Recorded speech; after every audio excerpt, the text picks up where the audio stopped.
Nice shot. When you're diagnosed at 54 years old, a healthy male, it's like there's no way that cancer's going to take me. I'm 67 years old and I'm a survivor of metastatic castration-resistant prostate cancer. Well, I live in Dixon, Illinois, 112 miles from this door to the door at UW Medicine. Dr. Lang is like my younger brother that I never had.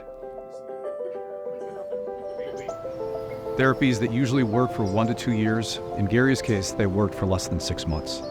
And at that time, his cancer had spread to nearly every bone in his body.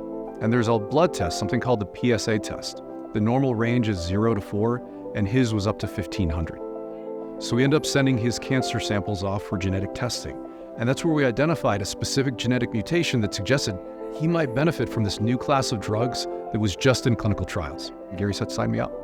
And he had an amazing response. I had no idea what PSA was, and for the last 18 months, it's been undetectable 0.002, which gives them the opportunity to say that it's worked.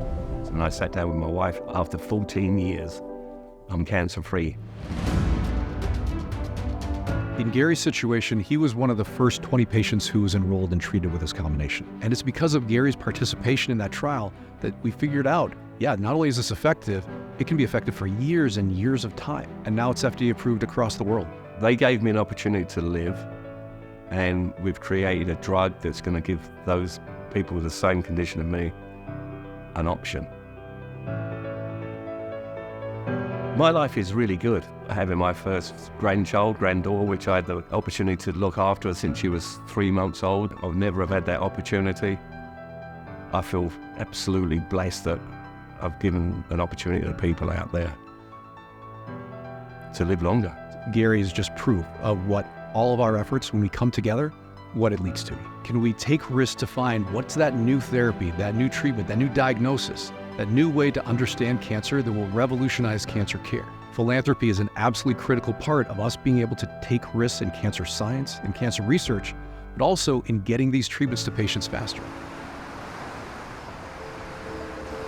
It does make me feel really, really good that I'm making medical history. I'd rather not make medical history, obviously, because it's put in a situation, then I'm glad I did it. My granddaughter's 2, she'll be 5. That's my next goal, is to walk her to school on her first day of school. And I would not have had that opportunity 14 years ago. Good job.